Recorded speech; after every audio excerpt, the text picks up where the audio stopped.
Hola, soy Marino Posadas y este es el segundo vídeo de la serie de trucos con CSS3 que ya comenzamos hoy mismo. Vamos a ver en este segundo vídeo algunas de las situaciones que se producen cuando se utiliza CSS3 que dan lugar a visualizaciones que podríamos llamar extremas, ¿no? Pero que no son en realidad, no suponen en ningún caso forzar a los navegadores, sino que son simplemente opciones permitidas que quizás no son demasiado conocidas, ¿no? Algunas de ellas porque se basan en la manera en que se puede expresar una unidad, otras pues por ejemplo se basan en la posibilidad de indicarle una propiedad a partir de un cálculo, hay otras que se basan en que el funcionamiento del estándar es coherente con las situaciones límite y en esas situaciones límite se presentan visualizaciones curiosas, cuando menos. Así que vamos a ver algunas de esas demos para darnos una idea del funcionamiento. Y comenzamos estas demos pues con un proyecto dentro de Visual Studio muy sencillito, un proyecto SPNet vacío en el que hemos añadido una carpeta de estilos con una única hoja de estilos, hoja 1 CSS que tenemos aquí, y un par de ficheros HTML. En el fichero que estamos viendo, en esta página especificada con XHTML5, como en el ejemplo anterior, hay una referencia, como vemos, a la hoja 1, de forma que prácticamente aquí no vamos a incluir ningún código. Todo lo que se va a hacer a través de la hoja de estilo correspondiente. Y ahí tenemos una forma de expresar, quizá la más sencilla, que deseamos un tipo de color variable dentro del fondo de una página, y es mediante la especificación de los gradientes, de los cuales hay no menos de 4 posibles especificaciones. Podemos indicarles gradientes lineales y gradientes radiales, y podemos hacer algunas variaciones de ellos para obtener realmente efectos bastante espectaculares sobre la forma en que la página se presenta finalmente. Este quizás es uno de los más sencillos, como se puede ver en pantalla. Hemos preferido usar esta referencia indirecta de la hoja de estilo, primero porque es lo recomendable al final, y segundo porque cuando tengamos que visualizar colores y algunas otras opciones, el propio Visual Studio, el editor de CSS3 de Visual Studio 2012, nos va a dar un soporte bastante bueno de estas características. Así que vamos a visualizar sin más ya este primer gradiente lineal, a ver cuál es el resultado que nos ofrece Internet Explorer 10. Como vemos, esta es la salida de Internet Explorer 10, y esto es debido a varias cosas. Es decir, como vemos, tenemos ahí una especie de gradiente que nos va haciendo un efecto de cortina, ¿no?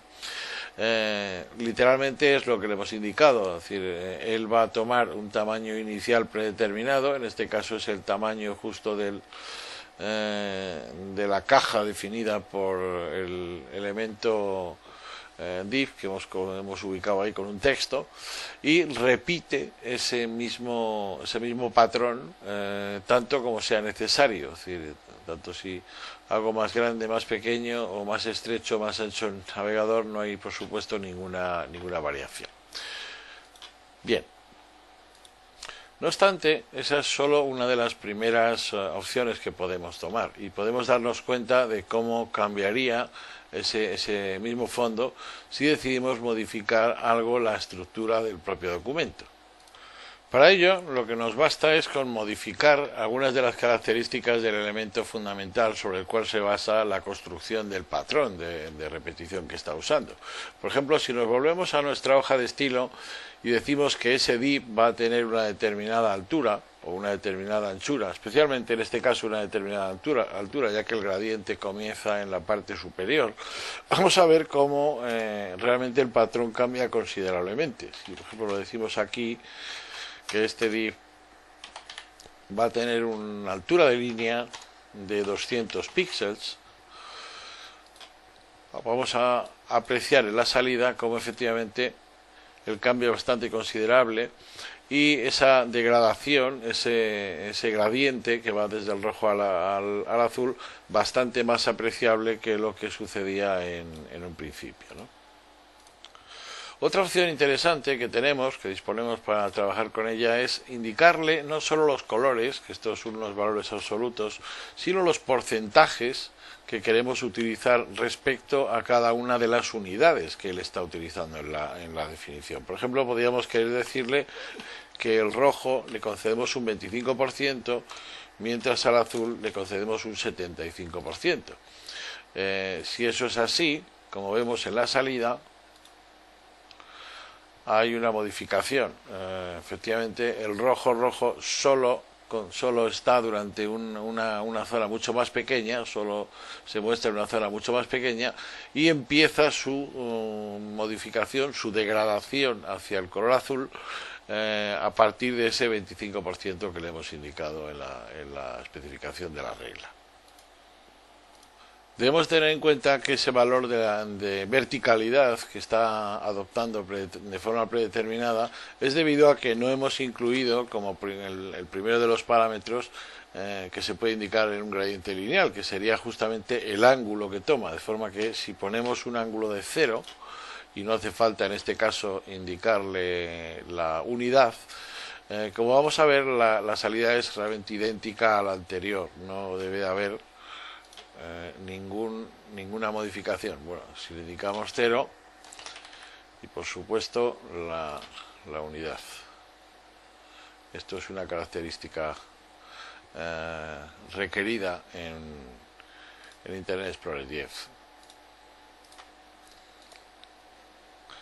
Bien, ahí lo tenemos. Entonces tenemos la misma salida que antes, solo que ahora mismo se ha producido una inversión. Estamos viendo primero el color azul y después el color rojo. Con lo que se ha producido una inversión en la forma de presentación de las dos tramas, del color inicial y del color final, solo por la presencia de ese primer parámetro que, expresado en grados, le indica el ángulo que tiene que tomar el dibujo, lo que es la representación de ese fondo que queremos hacer, ¿no? No obstante, antes de hablar de este tema, de los efectos que se consiguen a partir de ese ángulo, vamos a utilizar unas situaciones límite. Estábamos en un 25-75. ¿Cuál es lo que sucede cuando esa situación se acerca al 50-50? Por ejemplo, ahí tenemos 49%. Y aquí le vamos a dar 51%. Como vamos a ver, la parte de degradación se hace cada vez más ínfima. Por ejemplo, si volvemos a visualizar esto, vemos que prácticamente ahora no existe una degradación. Lo que tenemos es una división en franjas horizontales, prácticamente sin degradación alguna entre rojo y azul, pillando justo la zona del texto en el centro. De hecho, si esto llega al 50%, podemos decir que la degradación desaparece en su totalidad, ¿no? Con lo cual el efecto es bastante diferente. Y si aquí le aplicamos esas opciones de ángulo, podríamos conseguir otras opciones, otros comportamientos radicalmente distintos. Por ejemplo, si utilizamos 45 grados para expresar ese ángulo que queremos indicarle aquí, obtendríamos esta curiosa salida, ¿no? Ya que nos está utilizando en cada una de las bandas ese ángulo de 45 grados, nos hace este efecto dentado que vemos en pantalla.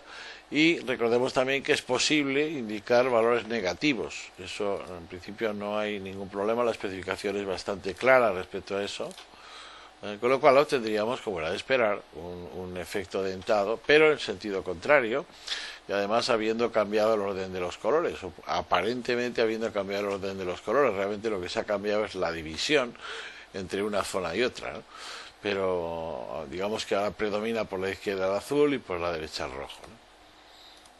No obstante, la forma más adecuada de indicar el tamaño de los fondos que queremos establecer como como background en este caso, es a partir de una propiedad específica a la que podemos referirnos con la abreviatura dentro de Visual Studio, BS, la inicial de cada palabra, background size, y aquí podríamos indicar dos valores, por ejemplo de 100 píxeles cada uno, para observar cuál es lo que sucede en el cambio correspondiente. En la línea, como vemos aquí, que nos marca Visual Studio, es que le faltaría, no tendríamos indicado los prefijos para los otros navegadores, con lo cual deberíamos de indicarle aquí el de Mozilla, el de Opera y el de WebKit, como vemos ahí. Bien, en la salida de esto obviamente se produce una modificación, puesto que ahora tenemos una limitación. Hemos establecido en 100 píxeles los dos valores, por lo tanto se nos está generando unos cuadrados que teóricamente van a hacer un degradado, pero que en realidad no lo hacen, puesto que empiezan en un ángulo de 45 grados y cuando terminan la zona definida, la zona permitida para ellos, que es el 50%, comienza el segundo valor. Al repetirse, que es el rojo, al repetirse todo este patrón en toda la página, en el fondo de la página, pues el efecto es el que tenemos en pantalla, claro. Y a todo esto conviene recordar también la manera en que estamos expresando los colores. No olvidemos que Visual Studio también nos ayuda en este contexto, y si nos situamos debajo de uno de los colores vemos cómo podemos desde extraer ese valor a una variable hasta convertirlo a los correspondientes formas de expresar el color, ya sea mediante un número o ya sea mediante una función. O sea, la función, no olvidemos que esto es una función después de todo. RGB es una función, expresa en términos de rojo, verde y azul el color correspondiente, y lo mismo con HSL, que corresponde a las siglas de Hue, Saturation y Light, ¿no? Si le indicáramos así, en este caso, y lo mismo podríamos hacer con Blue, pues podríamos además añadirle potencialmente diferentes colores en el cuarto canal, lo que es el canal alfa, para obtener variaciones en la transparencia. Hay mucho que podemos hacer con esto de los colores, y recordemos que supongo que ya quien está viendo este vídeo lo sabe, que podemos definirles a partir de muchas características, y no solo definirlos, sino podemos capturar otros colores que existan, aparte de, como siempre se ha hecho, poder indicar ese color no ya a partir de las funciones, sino a partir de su nombre propio, en el caso de que este nombre exista. Si quisiéramos, por ejemplo, cambiarlo a alguno de los nombres predeterminados que ya conocemos, como puede ser blanco, o en este caso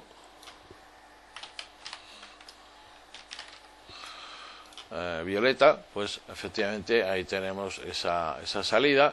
Y si hemos cambiado nuestro ángulo a 0 grados, la salida que nos va a ofrecer Internet Explorer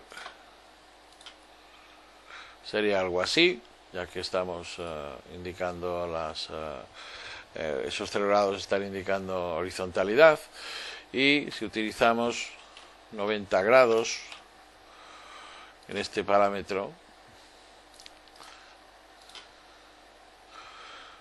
pues tendríamos más o menos la salida que corresponde con la camiseta del Real Valladolid Deportivo, cosa que estaríamos muy contentos más de uno de ver que continuase tan presente en la web como hasta ahora. Bien, bromas aparte, podemos obtener otro tipo de efectos también muy interesantes utilizando una variante que hablábamos al principio, una variante de esta, que es el gradiente lineal de repetición. Existe tanto en la forma de gradiente lineal como en la forma de gradiente radial, ¿no? En este caso, al estar indicándole 45 grados con los mismos colores que antes, la salida sería notablemente diferente en cualquiera de los navegadores que lo viéramos, como podemos ver en pantalla. Esa definición se convierte en una serie de cuadrados donde cada conjunto de instrucciones es aplicada a cada uno de los cuadrados individuales, y se repite el patrón a lo largo de toda la superficie disponible en el navegador. Por último, si utilizáramos dentro de estas funciones de gradiente las variantes que hemos comentado en un principio, como serían las variables de gradiente radial y gradiente radial de repetición, también en este caso sería radial gradients, podíamos empezar con una base sencilla como esta para darnos una idea del funcionamiento, lo que nos iba a producir en la salida, como vemos ahora en el Internet Explorer, un patrón en que se centra en un color inicial, que es el blanco, y va evolucionando hasta el límite de cada uno de los cuadrados definidos por el contenedor, justo para terminar en el color violeta. Un sencillo cambio de radial gradient a repeating radial gradient, podemos tener eso. Este es uno de los efectos un tanto indeseables que genera el editor, y es que nos destruye la información que teníamos en un principio. Bueno, vamos a dejarlo como estaba, simplemente a efectos de la demo, para poderlo ver. Como vemos en este caso, realmente se producen con cierta facilidad, podemos construir patrones bastante complejos, en el que incluso es posible mezclar más de un elemento, por un lado de tipo de gradiente radial y por otro lado del tipo de gradiente lineal, con lo cual es posible, ya digo, ver ambas posibilidades en el mismo patrón. Hay de hecho muchísimas combinaciones posibles y por supuesto vosotros podéis probar todas las que se os ocurran, creando patrones bastante curiosos a partir de, por ejemplo, pequeños cambios como lo que acabamos de realizar aquí en el tamaño del fondo, y jugando con las propiedades relacionadas y con los valores que es posible indicarle dentro de este contexto. Finalizamos por tanto con esta demo. Bien, pues hasta aquí algunas de las opciones que nos ofrecen los gradientes y los fondos dentro del nuevo estándar CSS3. Muchas gracias y nos vemos en el próximo vídeo.